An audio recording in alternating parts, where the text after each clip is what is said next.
Michigan has added another quarterback to its depth chart. Let's talk about what the addition of Jake Garcia does for the Wolverines and what we can expect from him in 2025.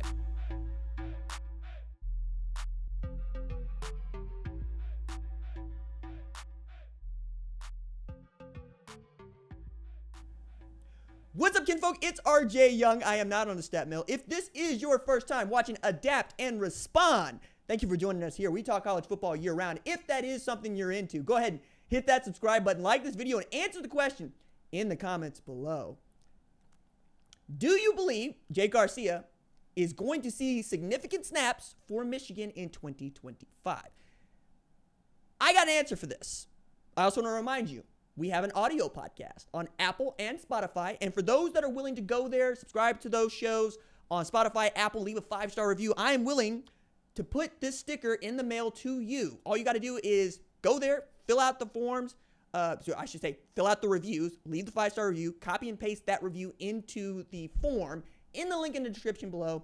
Send me some details to where I can send you a physical sticker in the mail, and I will get that done. I'm doing that for anybody that has the wherewithal and the kindness to just do this for me, right?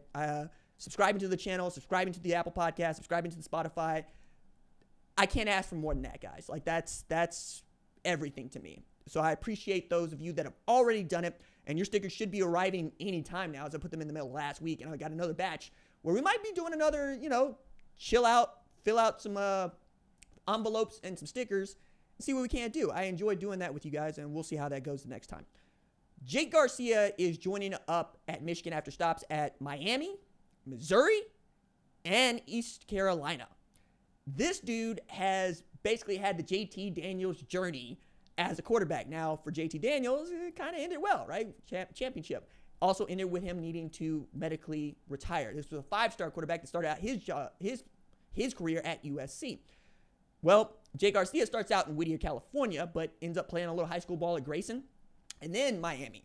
But this was a guy that was recruited to Miami by Rhett Lashley and Manny Diaz. That's how far back we're going. Noel Mazzone at Arizona. Kenny Dillingham at Auburn.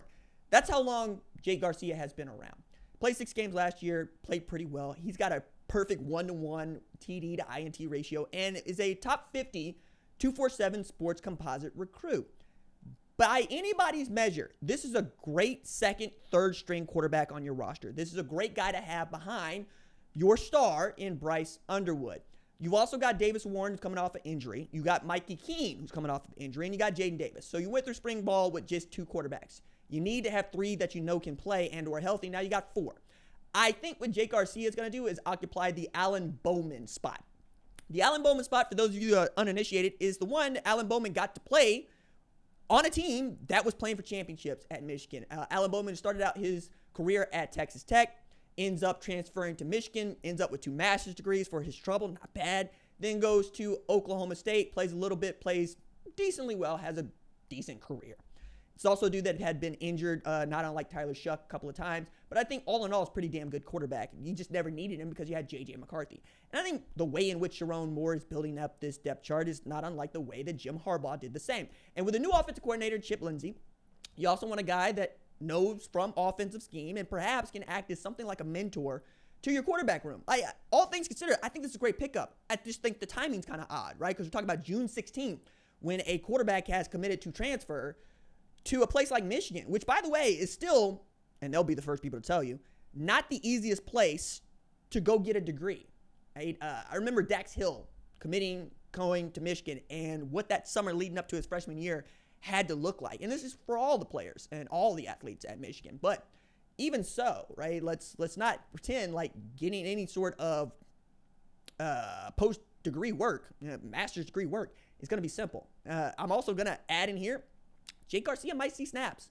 I mean, depending on how good we feel about Davis Warren coming off his ACL injury, how good we feel about Mikey King coming off of his, and just how good you feel about the experience of a Jaden Davis, if something happens to Bryce Underwood, what are you going to see? I think the best opportunity for us to see Jake Garcia might be against New Mexico. Although, if Bryce Underwood plays well, I would probably see a lot of Jaden Davis. Now, also add in here, New Mexico's got a new head coach in Jason Eck. Eck coming from Idaho, right? Idaho Vandals, who were damn good last year and been damn good the last 3 years. They nearly vandalized Oregon, right? This was a really great FCS team where he has picked up a lot of the guys that he knows were good in Big Sky Conference, which is basically SEC and the FCS, and brought them to New Mexico, where it's just not going to be as easy a place to go get a W. I don't know that this is going to be a money in the bag game. I don't think I'm saying that. I am saying that if you thought the Arkansas State game was a little too close, this could be of that same variety. But you would like to see a Bryce Underwood play well in this game, get to Jaden Davis, maybe even get to Jake Garcia. But you might not need to get to Jake Garcia because you already know what that guy's film looks like. You want to give Jaden Davis some more snaps if that's the guy you want to get, because Denagle is over at San Diego State now, for those of y'all that haven't been keeping up. I'm also curious just how good this quarterback room is going to be with the wide receiver room that it has. I don't think there's any lipstick you could put on that pig that's going to make it anything like desirable. It ain't taking first place at the county fair. It might not even medal. They're just not that experienced, and I don't know that they're going to be that good at that position. Colston Loveland was the best receiver that they had last year, and he was not a 1,000-yard guy, not a 60-catch guy. They don't have a receiver that accounted for more than 260 yards receiving at any time, right? It just didn't happen for them that way. Now, add to this, Sherrone Moore loves to run the football, and he loves to lean on the offensive line, and that's the way in which they were able to win the national championship. When we don't talk about Connor Stallions and cheating, we do talk about that offensive line that they had and how good J.J. McCarthy was on play action pass and how good the defense was, right? The defense was also pretty nasty last year with Wink Martindale because he's the OG of the scheme that they've been running for the last 5 years. That's, I think, is going to keep up. I think that's going to continue. I realize that there's a Michigan fan out there that believes that because they beat Alabama without Kenneth Grant and Mason Graham that their defensive line is good. Are we gonna act like Alabama didn't have everybody? Are we going to act like Jalen Milroe was not one of the streakiest quarterbacks in all of college football last year?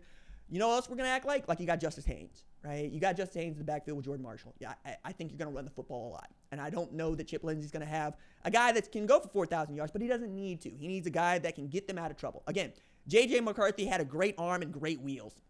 If you got that at quarterback in Bryce Underwood, you ought to be able to be just fine.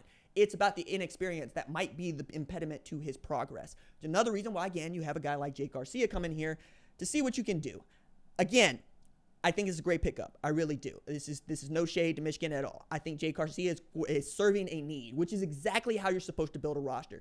You're not supposed to build a roster just around your superstars. You're supposed to fill your roster around guys that fit a specific need. My favorite example of this is the 96 Bulls. Everybody knew what Michael Jordan was. But what you needed around him was a knockdown shooter in Steve Kerr, a two-way player in Scottie Pippen, a rebounding machine in Dennis Rodman, and dudes that took up space like nobody's business in the paint, right?